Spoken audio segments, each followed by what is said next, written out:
Welcome to this week's Atrium's X Space. This week we have another great guest on. This week we have the Cardano Atlantic Council joining us.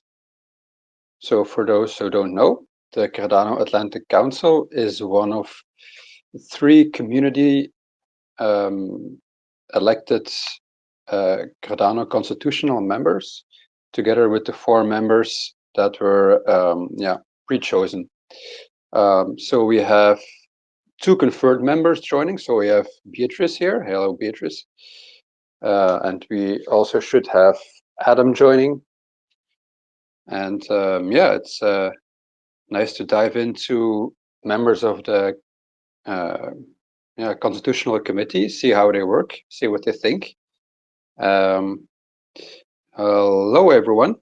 Hello, Adam. Hello, Peyton. Hello, Beatrice.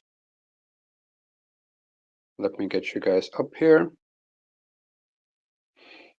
There we go. Hey, how you doing? Hey, doing fine. Nice Wednesday here. Happy hump day. Yeah, definitely. Hey. Good to see everybody. I'm excited for the space today. Cardano governance is here. And, the goal of this space today is just to learn more about you guys and also spread some education out there far and wide. I think, not everybody's on Twitter every day. Not everybody has time to, read articles and consume information. And I think it's good to just re-educate people, right? I want to kind of dive into governance today, learn more about councils, kind of your guys' story, how you came together. But we'll get started with, just some light dialogue conversation to let more people join in before we get started. So how are you guys doing today?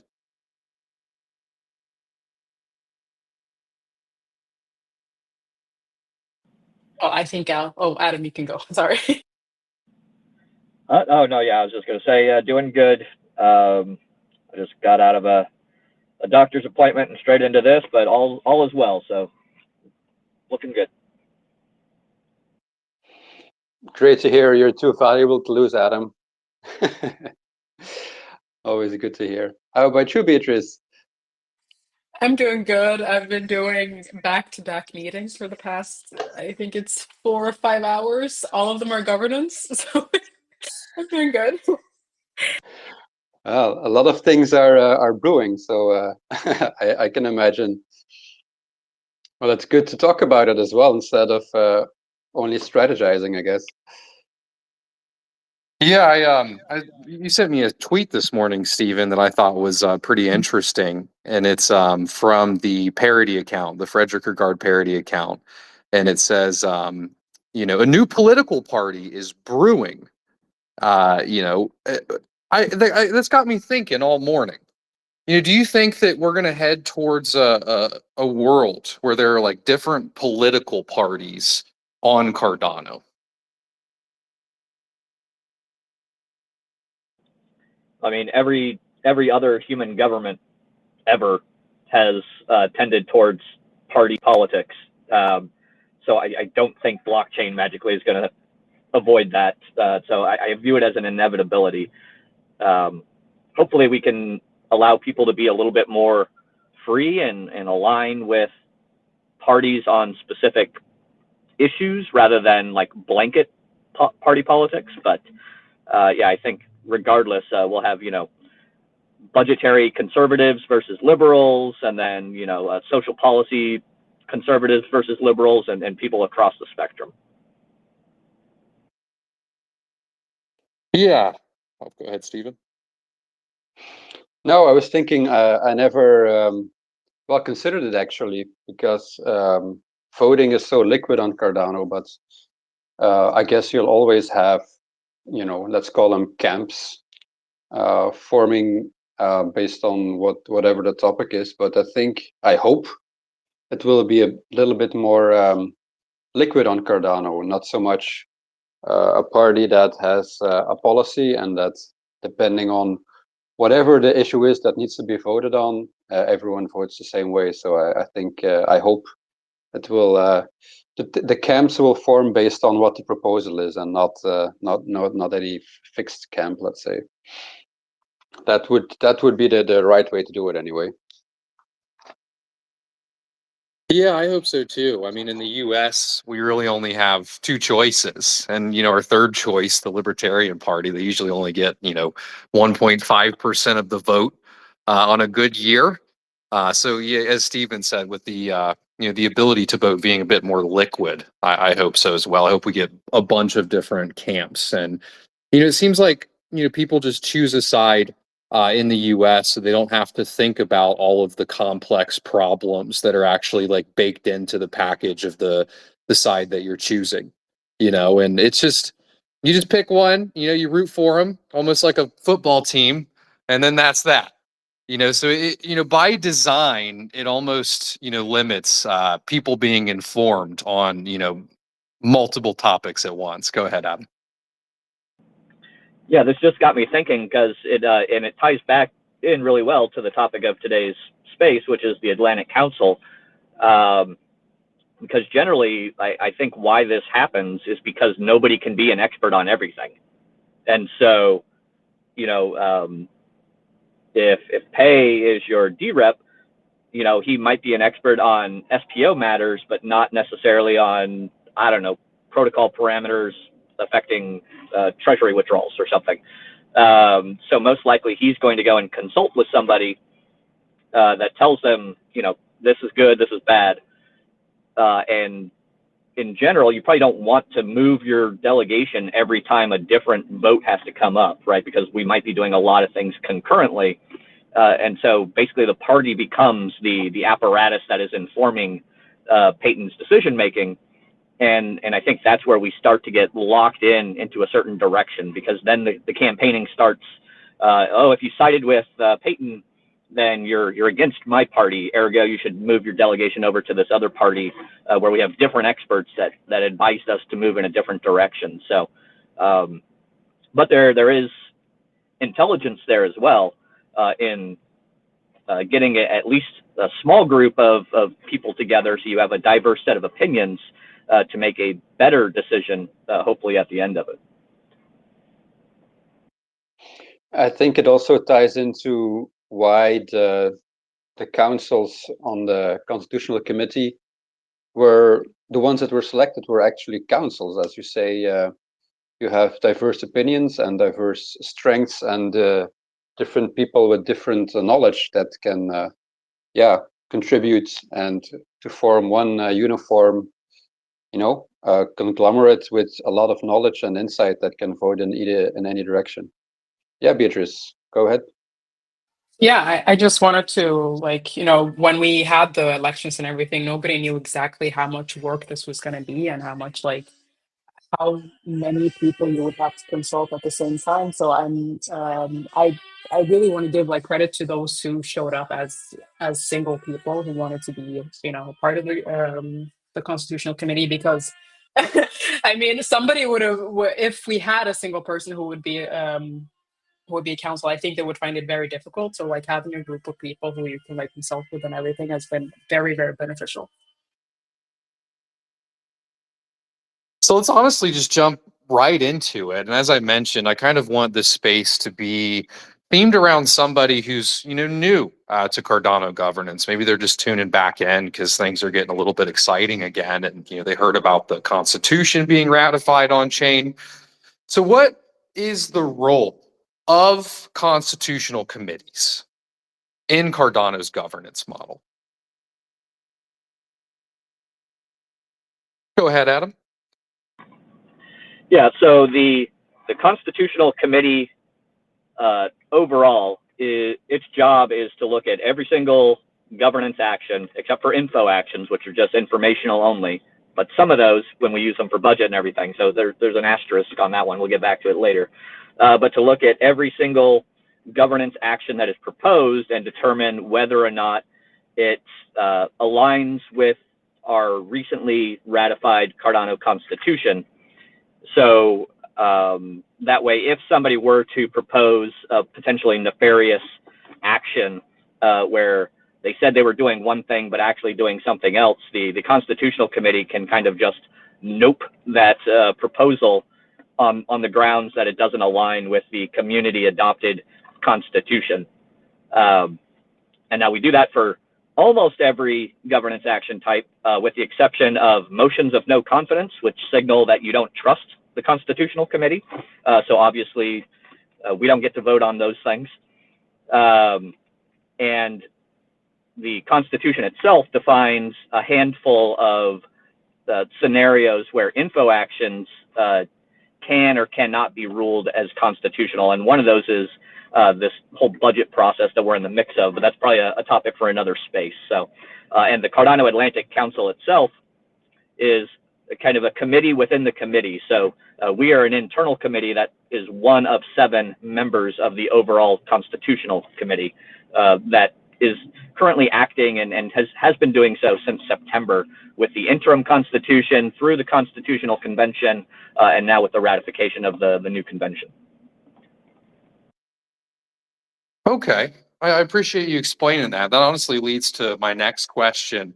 So we used to call you guys the interim Constitutional Committee. So now it's just you guys are a Constitutional Committee. When is the next vote, with that? Can you tell us more about that, Adam or B?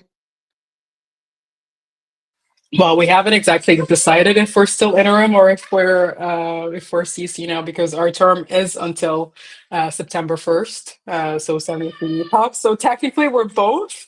But from my knowledge, we are working on a voting tool for the next CC election, and that has to happen before we're all kicked out. So before September 1st, there should be a new CC that have been elected. So I think all 7 seats will be up for vote, basically. So before I forget, make sure everyone to tweet out the space so we get a good crowd in here. Question, if you have decided already, perhaps, will the Atlantic Council go for re-election or not? Or that's actually, are you... that's actually a topic for our Friday. We have a meeting every Friday, and that's actually one of the topics, is that we have to decide if we want to run for another term. There was also some discussion about whether or not the seats that were already community elected last year might stay on for 1 additional year, and then the 3 seats that were appointed, which was IOG, CF, and Emergo, those would be put up for kind of like a general community election. So we're not really clear, and we don't have 100% kind of, we haven't decided fully within the Cardano Atlantic Council, because there is a not insubstantial amount of work and pressure that goes into to being on the committee. So we're still TBD. Well, thanks for the answer, and I appreciate the question, Stephen. Putting on the spot is sometimes good. I appreciate the information there. So, you guys are how many people are on the Cardano Atlantic Council, and how does somebody join the Cardano Atlantic Council? Let's say that you guys do run for re-election in the future, and when you guys do run for re-election, maybe somebody kind of leaves the council and somebody new wants to come in, is there kind of governance around who's on the Cardano Atlantic Council in the same way that you have governance on who's in the committee?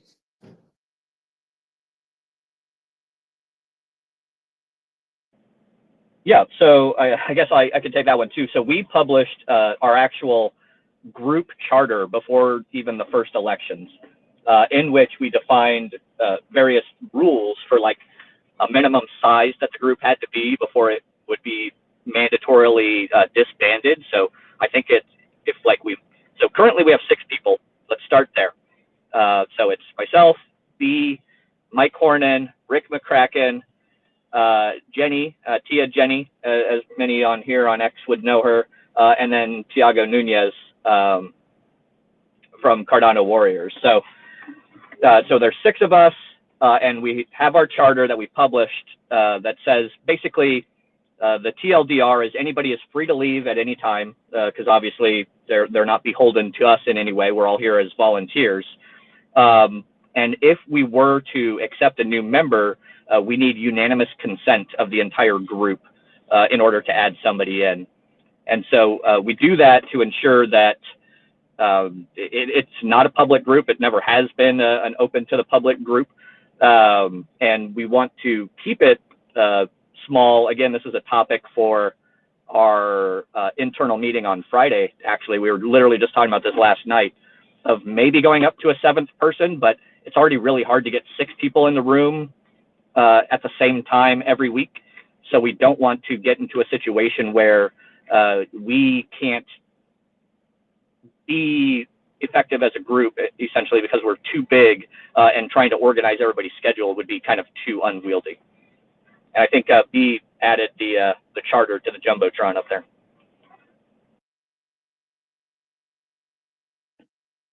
Yeah, I can relate. I'm also in a DREP group with five people, and yeah, it's difficult to for schedules to align and for everyone to make time. So I can imagine that even more people is even more difficult to get a hold of, especially when, yeah, as you said, you're all just a bunch of passionate Cardano people, but you're all volunteers as well. So yeah, it's tricky to manage.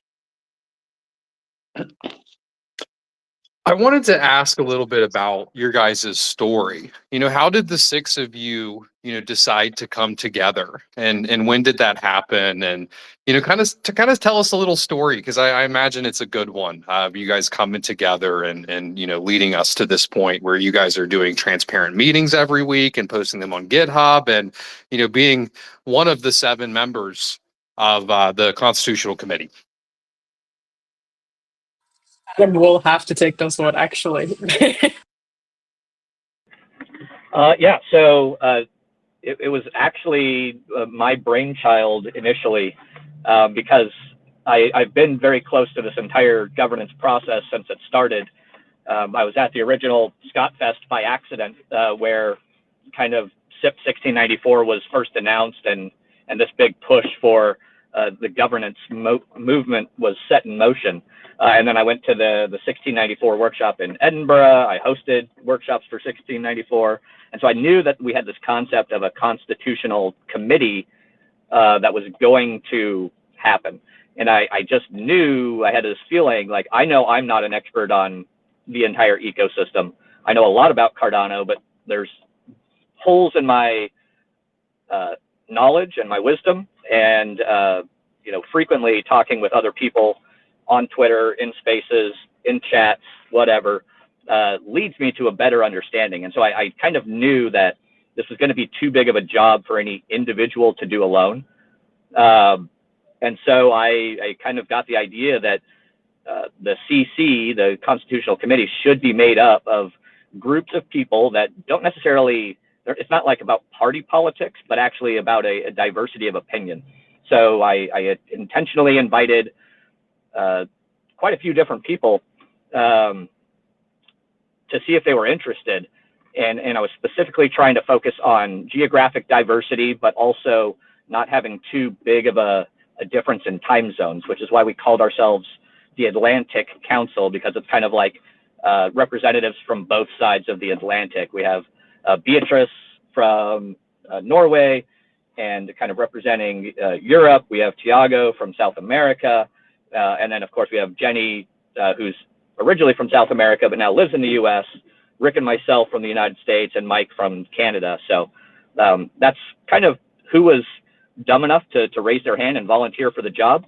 And once we got into a shared chat room, we just kind of started, the first thing was figure out how we operate as a group. And so that was our first mission. And we've had a few other people that were invited, but they never, for whatever one reason or another, never officially became part of the group before we stood up for election. So now we're the 6 that you see now, and we'll remain that way until if or when we decide to run for re-election. Awesome. I really liked hearing that. It's very organic. And, I liked earlier you guys mentioned that you volunteered to do this, and, it's your brainchild that came from that workshop. It reminded me of that day we were sitting there at Scott Fest. I was sitting in front of you in the table, and I wasn't allowed in the room. So I was getting all the details from you. I was like, what's going on in there, Adam? I came all the way here to Scotland. What's going on in there? So it's crazy to hear that this all came from that original day there. I'm curious about, compensation, moving forward. You guys have risk, being on, being in the Cardano Atlantic Council. It may not be evident, right away, but, anything else you're doing, there's liabilities that come from the decisions that you make. Are you guys, is anyone planning to ever be compensated, for being a part of a council in general and being on the committee? What's kind of the discussion around that? I think, like, from speaking from like all the seats, or the community seats at least, most people would want to be compensated, but it's a matter of like how we're going to do it, because seeing as with the current budget, it suggests that intersect, or the budget committee, or all of that compensation would come from there. So we've been having a few like we're still like discovering how that would go about. So compensation is it's not like a top priority, I would say, but it is something that we are talking about on all of the seats, I guess. Yeah, that makes sense. I mean, you guys are investing a lot of time in this, and you mentioned, contacting experts, and, do you think in the future, committees may pay experts for information, or is that something that, you don't think you would like to see? Go ahead, Adam. Now, so, and I'll speak only for myself here, but this actually was kind of a danger that I saw when we first started thinking about, should the CC be compensated? Should we do our own budget? And then what would that budget look like? And kind of one thing that I've noticed is that right now, while we're all volunteers and just kind of doing this out of our dedication to Cardano as a community, as an ecosystem, all the experts, regardless of who they are, like CF will sit down and talk to us, IO will sit down and talk to us if we have any random question. Now, if we included a line item in our budget that says like, hey, give us 50,000 ADA to pay experts to consult with us, does that open door policy start to close down because people know that we have funding available to us that could compensate them for their time? So I kind of fear that we end up in a place where knowledge then is gate kept behind a paywall. So pay me if you want a consultation, otherwise not. And then it's kind of up to who can afford the best subject matter expert rather than getting the most expertise that they can. So it's a little bit of a tricky scenario to walk there. I appreciate your answer, Adam. That's kind of, where I was going with the question, is just that worry of, you essentially have these like advisors or consultants that are gatekeeping, this information. Reading blockchain data isn't as easy as, some people like to think, so you could almost have people that, build these tools that give them access to information that other people don't have until, that tool's built, open sourced, and given out for free. It's good to see you here, Jenny. Thanks for coming up. What's up, Peyton? Yeah, no, of course. I totally forgot I was in Cardano over coffee, but I jumped out. How are you guys doing? We're doing really good. Doing well. Yeah, glad to have you. Glad to have you. I was wondering, so when I think of a committee, you see, I envision like a room full of people discussing and coming to a decision or coming to a point. But in this case, everything is decentralized, and you have internal meetings. But I was always wondering, is there communication between the different committee members to discuss, topics, to check with others how they feel, how they interpret the Constitution? Because that's, in the real world, that's how a committee works. You have a bunch of people and you discuss amongst yourselves and form an opinion. But is there communication between the Atlantic Council and say, let's say, for instance, the Pacific Council, or intersect to get their opinion about certain interpretations, or something about related topics? B? Yeah, one of the meetings that I was in today was actually that. So we have meetings and we have different channels that we communicate in. So there is good communication between the different seats, and I think it's knowledge sharing and question asking and all that stuff that I can say. But I see Jenny and Adam have their hands up. Oh, well, I guess we do have like these meetings are optional that you can jump in and everybody kind of gathers there we have a couple meetings to address different time zones.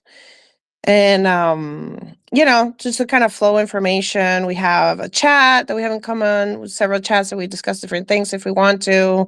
But we're all kind of independent within our groups, and then independent within the whole ICC as it is, right? So, and it's important to kind of keep it that way, to have this kind of avenues for us to collaborate and communicate and pass information freely, but also to remain, have our own perspective so they can have more diversity of thought, right?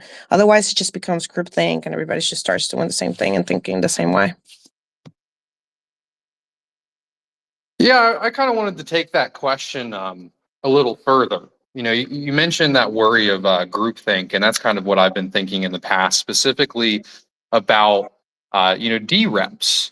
Do you guys think that sharing information with each other and gathering perspectives from, say, the Atlantic Council and DREPs, or even SPOs, because these are almost considered different branches of government, should there be communication between these branches? What do you think on that? If you want me to say, on that, I personally, I'm very methodical with that, right? I'm one that I'm very cognizant of our bias, and our shortcuts and our groupthink and all these different things that we do as in a way that it's not conscious, right? It's something that we just do as a survival skill. So I usually have my way of internalizing things on my own. I'm not really into sharing an opinion on something where I don't form an opinion quickly. I usually just have my gathering. I like to, get different perspectives from different things and kind of fill in the blanks and then form an initial opinion. And then after that, then I'll share it with some individuals, and then we share it as a group. That's why I kind of like the way they did the Constitution, even though I didn't like the way it was restricted. I like the fact that when we had the workshop, we had a little bit of a strategy of like, read something on your own, form an opinion, then talk to one person. Then it was the 1, 2 for all. I don't know if you remember that, but it's because of that. It's to address this kind of problems. But if we do want to decentralize governance, we definitely want at some point to have that opinion out there so we can all learn from each other, because that's like collective wisdom, right? So we can solve bigger problems, right? I personally agree with you completely. How I get my information from the world is just trying to listen to as many opinions as I can. And then at the end of the day, you ultimately decide what you believe. And, as we mentioned earlier before you joined, Jenny, about, this idea of, different parties forming on Cardano. Adam mentions he thinks it's inevitable. That's what's happened with many governance systems. And, I think what a lot of people do is they just, follow the side of their party, and that's that. So I think that, I'm happy to hear you say that. Adam, go ahead. Yeah, I just wanted to add, one of the biggest things for me in pushing throughout this entire process and experiment in governance has been how do we make sure that we maintain the open and permissionless as the fundamental core tenet of this governance process? And so because of that reason, I might seem like a little bit of a chaotic entropy figure, but basically anytime somebody kind of makes a suggestion that everybody should be forced to use this platform or forced to follow a certain format, I strongly push back against that, because I think we need to allow the community and its participants to participate when, where, and how they see fit. And then we get the result out at the end of the day. So you can't require that all DREPs must be a part of some group, even if it's free to join and open for anybody. You know, maybe that helps you make better decisions as a DREP. But yeah, I'm just very against kind of like saying like you must participate in, you know, this monthly meeting or anything like that as part of it, because generally that's where the gatekeepers and the bureaucrats establish themselves, is around those choke points. And then that's how they can prevent, you know, essentially the undesirables from participating in the ecosystem. How do you feel about the current state of, well, let's say the decentralization of, well, opinions, whether it be from the CC or from the DREPs and the SPOs? For me personally, I think we're doing okay. I hoped it would have gone this well than the way it's going now. I had some even more chaotic ideas in my head of how it could have gone. But of course, there's always room for improvement. So how do you guys feel about how the decision making and the discussions have gone up till now, and maybe what could be improved, if you have any ideas? Are you talking about the discussions we have started or the fights that we've started? Well, I guess what has happened up till now, and the discussions that are ongoing at the moment. I think the discussions are healthy and necessary, and I mean, sometimes they might seem a bit aggressive because you'll have one person on one side shouting one thing and another person on the other side shouting another thing. But I think in this process we haven't been fortunate enough to have like the time or enough information to be able to have these important conversations. So then you will have people shouting from one side and then another side, because it's like one of those, in getting to a solution you will have to talk about those hard things. So yeah, I agree with you that it's not the way that I imagined it when we first started, but I think we are getting there, like step by step every day, by just, you know, letting whatever's happening now happen, and then, you know, get to those solutions and those answers that we are looking for to make this a better governance. I can add to that. I mean, to me, it's like it's a journey, right? We have like so many different cultures in this process as well, and there's just different perspectives. So communication has been a little challenging at times. We're still figuring. I mean, like how to, you know, so just to kind of like consensus on something. I think we struggle, but we consent to the fact that we are free to proceed as we please. So we don't have any arguments per se like that. In my perspective, I think we just have discussions that sometimes we can't really fully find an answer to, because we're still kind of learning from each other's perspectives.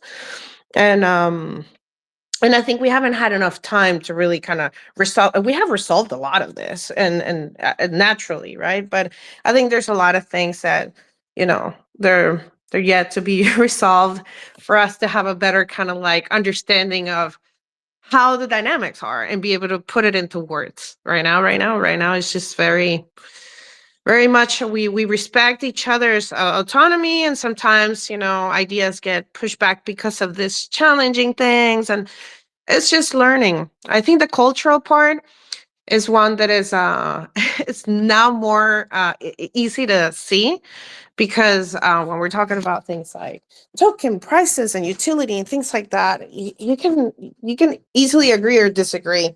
But when it talks to governance, I think it's agreeing on how fast should we spend the treasury, or how much, or if this is constitutional in my perspective for the concepts that I manage on this word. That's when the cultural differences come to play, right? And you're like, wow, something like this, and we're like not really agreeing on what it means, right? So at least the fact that we do agree and understand and respect the fact that we're autonomous, that keeps the thing going well. So yeah. My first thought after you said that is, it's kind of a crazy problem to have. Cardano's come so far that we are actually, arguing about politics on how to govern, this multi-billion-dollar system. Comparing that to 5 years ago or 4 years ago, where we didn't have staking and Plutus, and it's a good problem to have, and there will be some growing pains from it. But we do need to keep that in perspective, right? It's awesome to see. So for anybody just tuning in, we host these spaces every Wednesday at 11 a.m. EST. We have great guests on every week. We'd love to see you guys next week. Next week, we're actually having on FluxPoint Studios, Nate, the creator of Talos. So make sure you guys tune into that one. Also, we released a new update to Âtrium that allows you to type in a code. These codes, you're going to find them on Twitter. You may find them in our articles, our mediums, and it's just to support those that support our content. So the code this week is Atlantic, all caps, Atlantic. Go ahead and type that into Âtrium. You'll get some XP on your profile. Also, if you guys have any questions, feel free to comment them by clicking the little comment button in the bottom right-hand corner. If you guys comment there, we'll make sure we mention your questions up here. Feel free to also request speaker and come on up. So recently, a few people, they got together and they put in a governance action, and it was to lower the tau parameter from 20% to 10%. Have you guys decided whether or not that is constitutional at this point? Go ahead, Adam. Yeah, so we have not, because, and I think Jenny kind of touched on this, we've still been working on our kind of individual thought process and analysis, and a little bit of our group discussion that we do asynchronously through our own chat channels. But we haven't put it up for an actual vote yet to decide as the Atlantic Council just yet. And that's been part of the real beauty of this entire thing is, usually we're mostly in agreement with the handful of proposals that we've seen so far hit the chain, because they haven't really been super contentious. So, but we have had a few parts where we had to at least stop and think, like, is this constitutional? Is this unconstitutional? And if so, like what are all the different factors that go into that? So it's been pretty wild to see. So if I understand it correctly, I'm just wondering about the process that you guys have, if you're willing to share it. So does everyone analyze the proposal on its own and think about it regarding the Constitution, or do you have kind of like subject matter experts that write a small write-up, or formulate a point or an idea, or is it everyone forms their own opinion and then you come together and you decide, or how is it exactly structured? So it kind of depends on the action and what's being proposed, right? So all of us, with the exception of Rick, because he was busy with some family issues, like we were at the Constitutional Convention, we attended a lot of the workshops. So we were very close to that process. We didn't really need to go ask somebody else that was external, because there was no subject matter expert that was more expert than we were in the Constitution. But on some of the things like protocol parameters, we do go and maybe try to identify somebody that can help us understand like what is a Plutus cost model, why do we need it, why would we be updating it, and what does this update specifically do, or like this treasury tax, you know, like so again, it's a little bit, it's hard to say that there's a clear cut and dry definition, but what we try to do internally as a group is everybody kind of just sits with it for a little bit and chews on it. And then usually during a meeting, we have kind of an order of operations in terms of like, is there a hard no that makes this unconstitutional right now where we don't have to even talk anymore, right? Like it's just, nope, this is unconstitutional, kick it out. Because that can save a lot of bandwidth and time if you can just quickly eject because something is just clearly bad. And then it gets into the more gray area of like, is there anything that is borderline no to say unconstitutional? And then basically, if you've gotten to that point and you still have no reason to say no, obviously your most likely answer is yes. But there also is that option to abstain, I suppose. But we made a commitment when we stood for election last year that we would cast a vote or attempt to do the best that we could to cast a vote on 100% of all governance actions that hit the chain. And so far we've stuck with that, even though I think we abstained on one or two of them because it wasn't really our place to decide. So we do take this time and consider and debate internally on every single governance action. Great question, Stephen, and I appreciate the answer, Adam. It kind of led me to my next question. I went to the event in Florida. It was hosted by Lloyd. Great event. You know, what was brought up there a lot, and actually at the event in Argentina, was this idea of code of conducts for D-reps and for, you know, the constitutional committees. So one thing I'm curious about, you know, in the Constitution, it is recommended right now that D-reps have a code of conduct. Is it the same for those that are in the Constitutional Committee? You know, do you guys have a code of conduct? That promise that you guys said that you made there, you know, that's kind of... Oh, can I talk to this? Big Pay, you're making me laugh because you're talking about exactly what I was saying earlier. There is something, but it doesn't specify if we need one or each one can have their own. So this is one of the things that you see the discussions go around and they go around and no, this is how I interpret it. This is how I interpret it. This is how we want to do it. So we've been working on this precisely. It's just so funny that you mentioned that because I was definitely one of those. It is.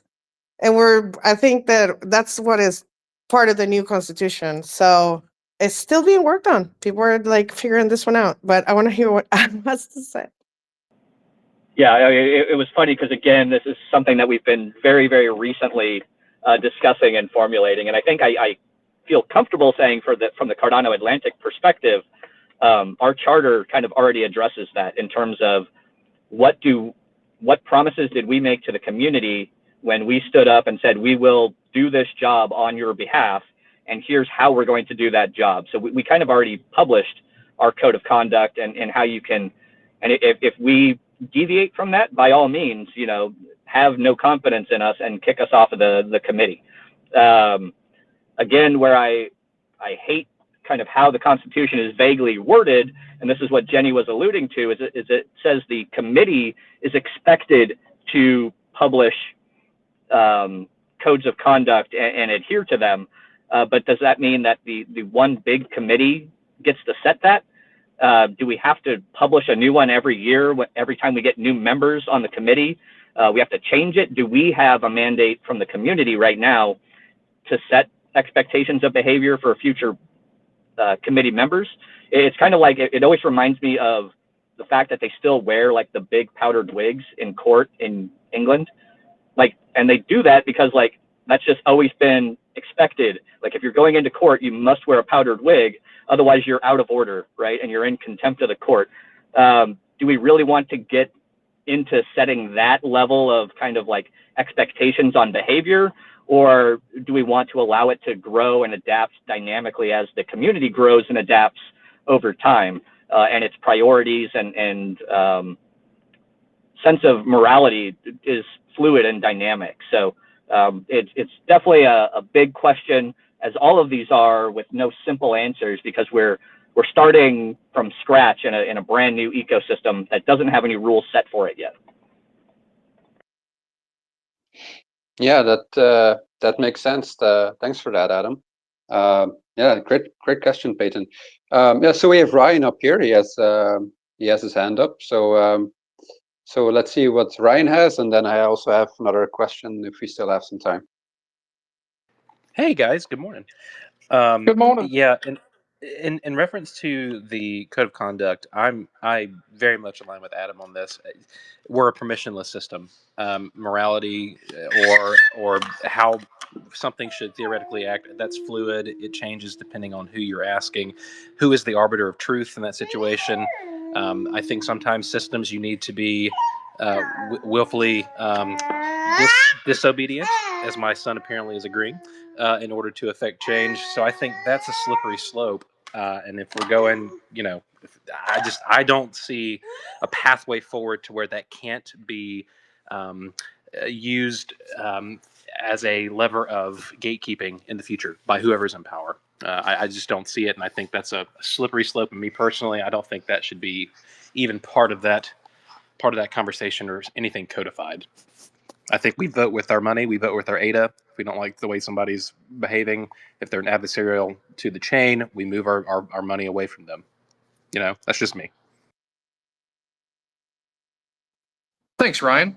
Yeah, I think I agree with you, Ryan. When I voted yes to ratify the Constitution as a DREP, that was really my one complaint with some of the things in there, is that everything should ultimately be enforceable on chain. But hey, that's just my opinion. Stephen, you had another question?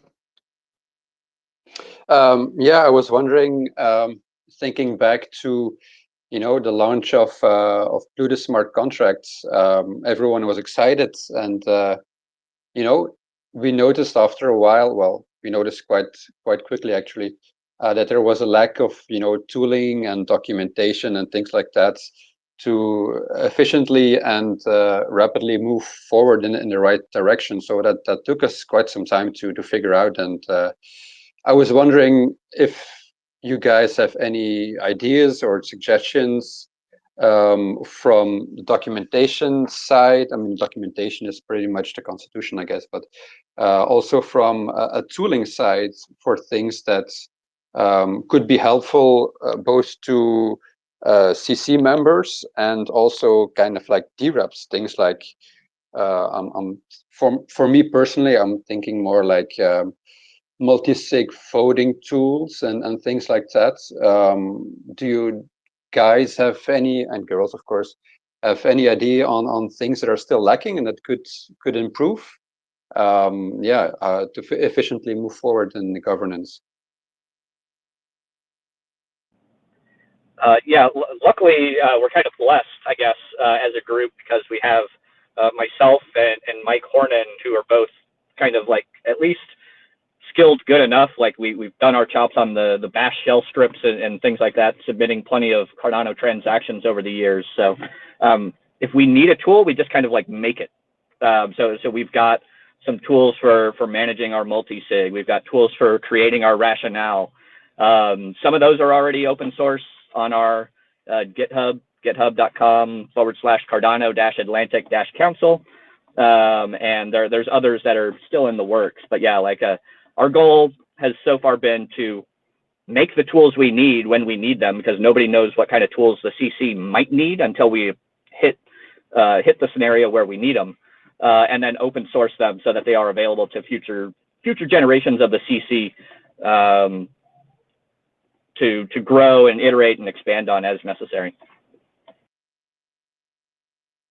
B? Yeah, I think I interpreted the question a bit differently than what Adam did, and I think for like moving forward, we're going to need more tools for DREPs and people participating in the in this, in governance, because it's no secret that we're lacking like areas where we can do temperature checks, or where we can actually like gauge community sentiment, which has been very clear during this budget process that we're going through. So I think building things that will help us come together as a community, especially when big decisions are supposed to be made, is something that we have to focus on coming in the coming future, and try to like solve those small problems, because they'll have a very big difference in the future. I see a temperature check Âtrium feature coming on there, Peyton. But yeah, no, sorry, that was just a small thought that I have. Scope creep. That's no small thought. That's a great thought. You should. I mean, we have been using 5 different platforms to be able to look at a budget. So I feel like having something like that is actually a really good idea, so people don't have to like keep track of 5 different websites to be able to do one job, right? We want to. We just got to get mainnet out first, so give us some time. It's on its way, though. It's looking good. We were actually in the process of shipping the final update right now. We saw a little demo for it on Monday, but there's one, we're hooking up the third smart contract, and the third smart contract essentially allows you to take the Atma tokens and you stake them to your favorite, people in Cardano that have profiles in Âtrium. So I saw that demoed on Monday. We're going to be pushing that out to people here soon. And after that, we're going to be getting, redoing everything on mainnet. Getting the smart contracts live on mainnet, getting the back end data feeding through, and I'm so excited. We've been working on this for a few years, and after we get mainnet out, that's V1. That's like the foundation for everything that's to come.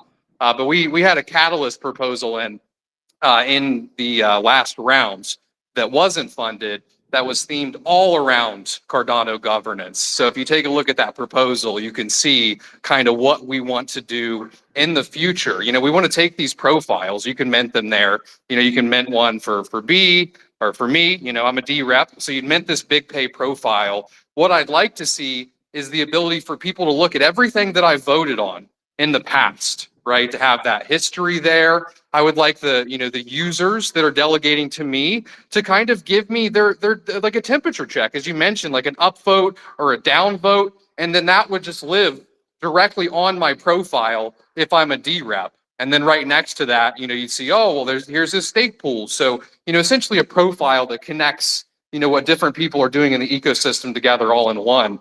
And, that's all live on, or the profile system's all live on testnet. The governance stuff is going to be coming, much later. So Jenny, go ahead. I was hoping I could find this on time, but I do believe on this note, I think that, the elections are coming up for not only for intersect committees and all that in April, but also for the first constitutional committee that is going to be fully elected by the people. And I believe right now they are taking, I don't know to what day, they opened up for, which hasn't been very public, but I remember seeing it and I remember the deadline. But I think they're taking submissions for people who want to help solve this problem and how to do these elections fairly. I don't know exactly what they're asking for, but it might be up your alley. So I'm trying to find it and share it with you. I was hoping I had it at hand by the time It might be already Give me a closed sec. from one of my meetings Is it? today. I think it's closed, but I'm not 100% sure if I remember exactly what was said, but I'll try to find it. Yeah, if you do find it, it's not closed. I'll take a look at it. Always interested in stuff like that. Let me scroll through the comments But here. on that note, Oh, go ahead. let me just ask you real quick on that note. We're gonna be getting, this is coming up like really quick. Like we're in March already, pretty much. And we're supposed to be seeing a lot of people wanting to jump into this. Do you think, is that something that you will ever do? For example, would you ever consider being part of the constitutional committee? Just to know, like, because I wonder if people realize they can self-organize and apply for this kind of positions and play this important role in the ecosystem. So I was just wondering if you guys will ever consider something like that. Me personally, no. Would I be a part of a group of people? Maybe. I think that, as you mentioned earlier, there's so many complicated topics on Cardano in this ecosystem, whether it comes to development, marketing, social dynamics, even governance dynamics. It's hard to keep informed on all of that. Âtrium, we aren't ready yet, to be honest. We're preparing to launch our first mainnet product, and that is our focus right now, is getting mainnet out and over the line. And anything that is not that right now, we're not focusing on it, to be honest. Our team is very passionate, and we're really excited on all things governance and Cardano. And that's what we'll do, is we'll start kind of designing these features for governance, and we'll keep adding stuff. Originally we were going to launch with one smart contract, and now we're launching with 3. Around the same time, within a month. So at this point, no.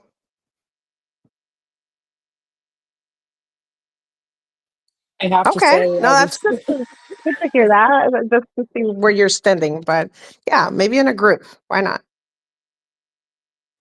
Yeah, I mean, it kind of brings up that topic that people talk about a lot too, of should people that are part of committees, be DREPs, or should they be SPOs?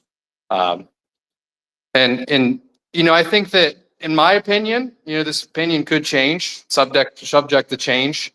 I just think it's a little idealistic, to assume that people shouldn't be a part of both of these things if people are creating huge amount of value for the ecosystem, especially when governance is as new as it is.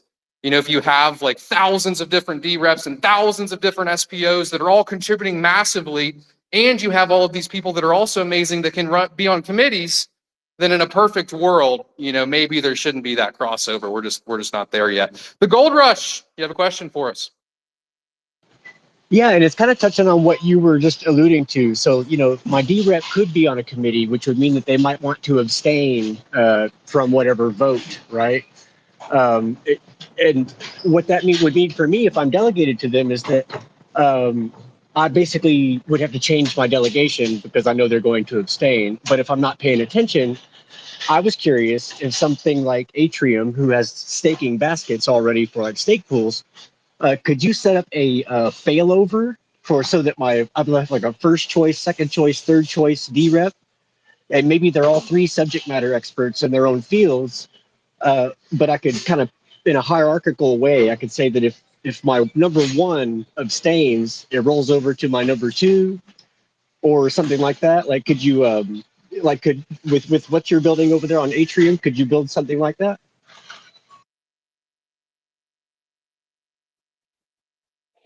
I think that would actually have to be at the protocol level, or unless you see that they submit the abstain vote, could you change your delegation? Maybe Adam has the answer to this, after someone has already submitted abstain. Yeah. So real quick, and then I got to drop because I do have a conflict at the top of the hour. So technically, yeah, like if B is your DREP and she votes abstain right now, you can move your delegation before the next epoch snapshot, and then your vote power will count with whoever you move your delegation to. But the thing to keep in mind is that right now governance is relatively new, and there's not a lot of proposals, and there's not a lot of concurrent proposals. But the problem is you can't move your delegation just because your DREP abstains on one action if they also have another action that you do want them to vote on. So that's kind of where part of the problem comes in, is if we have multiple parallel actions that are in different specialization categories, it's going to get tricky, and sometimes you're just going to have to accept that maybe your DREP didn't vote on that one, but you really care about them voting on this other one, so you leave the power there and with them. But real quick, because I do have to drop, thank you, Pei, and thank you to the Âtrium team for hosting these spaces, and look forward to joining you on the next one. Thanks, Adam. Thank you, Adam. I appreciate you being here. I also have a hard stop as well. For anybody just tuning in, we host these every Wednesday. We're going to do another one next week, 11 a.m. EST. We have great guests on every week. Thank you, Adam. Thank you, Jenny. Thank you, B, for being here. I do got to jump. So if you guys have, if you guys want to keep going, that's okay. I just got to jump. So I'll see you guys. Thank you for being here. Yeah, so B, if you want to still comment, make sure you do. I still have a little bit of time. I'll do a quick comment on what Gold Rush was asking, because I know Lucas and Microproofs are building something like that. They spoke about it last week, and they're going to publish a paper on it. So there is somebody already developing it. If you guys aren't interested, or if it's something that you guys don't want to do, I guess. So we keep forgetting that we have a lot of builders in our systems who are building things in secret. So and finding solutions that we have to problems that we don't even we didn't even know we had. So it is happening, and I'm really, really glad that the question was asked. Jenny? Yeah, no, two things in there. I know that Goverish has spoken about this before, and I think it's a great thing to talk about, because there's different ways that you can do the whole DREP thing. Right now we register DREPs in one way. That doesn't mean that that's the only way that we can do it, right?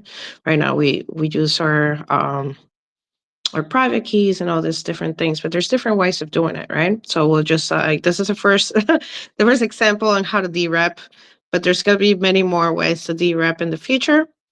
But then I was going to say to the delegation of yeah, that period of delegation and voting, it's interesting because there's game theory into that, right?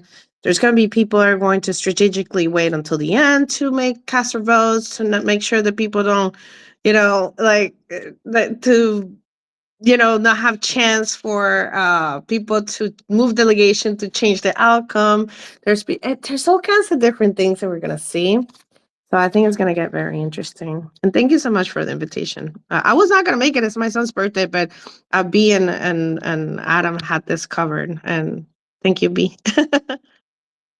Well, happy birthday to your son from the Cardano community, I guess.